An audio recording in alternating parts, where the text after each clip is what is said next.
Today we're going to discuss chronic otitis media. First of all, what is it? Chronic otitis media is a term we use to indicate that the patient has a hole or a perforation of the eardrum. This gives us the definition of chronic otitis media. What causes the perforation in the eardrum? Well, most of the patients have had a history of recurrent infections in childhood.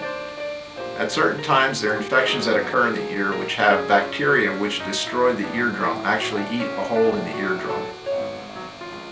Behind all of this is the patient that has poor eustachian tube function. That is, the tube that connects the nose and the ear is not working well, and there's not good aeration when the patient swallows. Normally when we swallow, air goes up underneath the eardrum and it equalizes the pressure in the middle ear. When this does not occur, fluid can accumulate in the middle ear, recurrent infections can occur, and it leads to this condition, chronic condition, where you may have a perforation. Now, how do we treat this? Well, this is a surgical problem. Fortunately, we've developed techniques that we can use in the office. If the perforation is very small, we can do a minor procedure in the office whereby we take a small piece of fat from your earlobe and place it into the perforation using the microscope and local anesthesia.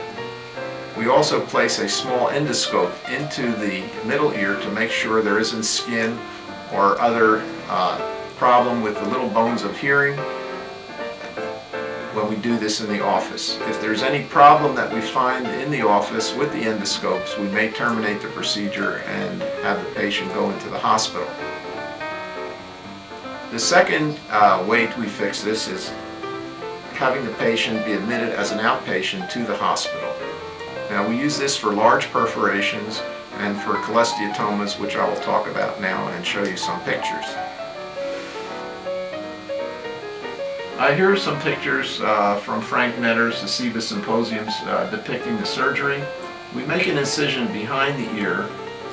We do this so that we can have excellent exposure of the perforation. Here you can see the perforation of the eardrum through the ear canal. We make an incision through the canal skin from behind and expose the perforation. Then we take a drill and we enlarge the bony area so that we can see very well the anatomy of the middle ear, which is the incus bone, which is right here, and the stirrup bone, and the round window membrane, the undersurface of the malleus. In this way we get an excellent exposure of the middle ear. We also transect the perforation so that we can flip the eardrum and the canal skin out of the way so that we can put the graft in. At times, if there's an infection, if the patient's having recurrent infections in the ear, we have to open the mastoid to remove the infection. Lately, in the past several years, instead of doing a very large mastoidectomy, as you see here, we make a small opening in the mastoid with the drill and place a tiny endoscope, which allows us to see down into the mastoid to determine if infection is present and whether we need to do surgery by enlarging the mastoid to the large mastoidectomy that we have done in the past.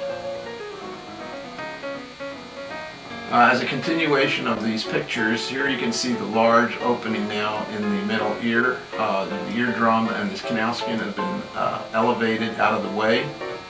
We take a scissors and we take fascia, which is a thick, heavy tissue over the muscle, and we cut that and place it beneath the tympanic membrane remnant here. Slide it up underneath the perforation, and then we rotate the canal skin back over the fascia to create a two-layer closure. The ear is then packed with polyester strips and cottonoid sponges, and it remains packed for 2 weeks, which we remove in the office. After we get the packing in place, we then close the incision in the usual fashion, and the patient goes home in several hours with a small light dressing on their ear, which they remove in 24 hours. They just have a little cotton in their ear for several weeks, and then we take the packing out. The results of this surgery are quite excellent, and in over 95% of the patients we can close the holes of the eardrum. Occasionally the eustachian tube will not work after surgery, and the ear will continue to fill up with fluid, causing a hearing loss. In these cases, we do a minor surgical procedure in the office and place a tube in underneath the graft into the middle ear to aerate the ear and bypass the eustachian tube. The results of chronic ear surgery are quite excellent. Now I'm going to show you some pictures of another type of chronic ear disease which is more serious than just the perforated eardrum, an infected mastoid. This is the case of a cholesteatoma, or a cyst that grows into the middle ear and mastoid and causes a lot of destruction. I will show you this next.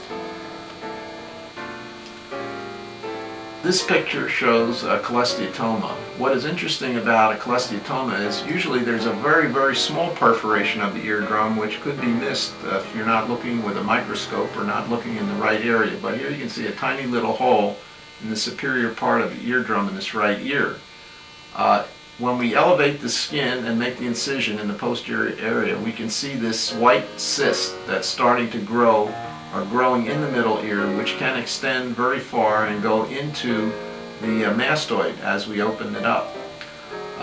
This cyst is consisting of skin, and it causes its damage by expansion and destroying bone in its way. The facial nerve is located right near this area, and the facial nerve could be eroded, and the patient could develop a facial paralysis if this is allowed to remain in place. The balance canals are in this area, and they could be eroded, and the patient could develop dizziness. And the brain is near here, and they could develop a meningitis from erosion of this cholesteatoma. So this is a serious condition, and we usually operate these patients when we find them.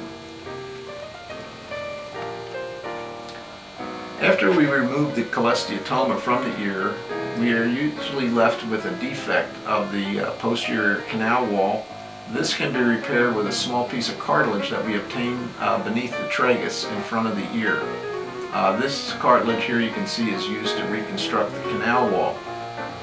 Either with the perforated eardrum or cholesteatoma, if the incus bone is destroyed, we then put a prosthesis in. This prosthesis, Silverstein prosthesis, is a composite prosthesis of cartilage from the patient that we cut in a round shape and place it over a partial replacement prosthesis that was developed by Sheehy. This is made of a plastic material. The cartilage is attached to the plastic and then placed over the stapes. In some cases it has to be elongated and placed right on the footplate of the stapes if the stapes has been destroyed. What we do is put the graft in and put the skin over the graft, as I've told you before, and then as a last procedure we elevate this skin and then we put in the prosthesis. Here you can see the prosthesis acting like a T from the stapes head to the undersurface of the malleus and graft. This acts to transmit the sound waves from the ear canal to the inner ear fluids and helps restore the patient's hearing in many cases. The results of this procedure are quite excellent. If the eustachian tube doesn't work, or if scarring occurs near this prosthesis, then a revision procedure can be done in approximately 1 year, going through the ear canal and replacing the prosthesis with a new prosthesis and cutting the adhesions. If the eustachian tube doesn't work, then we have to take the patient to the office operating room and place a small pressure equalizing tube beneath the graft here. The results of chronic ear surgery with cholesteatoma or without cholesteatoma have been quite excellent. There's a chance that the cholesteatoma can recur if a small piece of skin is left undetected behind in the middle ear. This occurs in about 10% of the patients. In children it's much different. The recurrence rate is almost 50% in children, so that in children we usually schedule them for a second look in 1 year to make sure that the skin has not begun to recur. In adults, we watch them in the office with a microscope and watch their hearing and what the eardrum looks like, and if there is a recurrence, then we'll reoperate the patient. This surgery is quite excellent. patients have minimal pain from this. They leave the operating room and they leave the hospital in several hours and return to the office in 2 weeks for packing removal. Usually they have to put drops in their ear for a couple of weeks until the healing has been complete. We keep them out of the water, keep water out of the ear for 3 months, and then the patients can swim and do whatever they would like to do. If they can inflate their ear by holding their nose and blowing, they can scuba dive or dive underneath the water. And actually, 3 weeks after the surgery, we do ask the patients to begin inflating their ears to try to force air up underneath the eardrum so that they can aerate the middle ear. Thank you.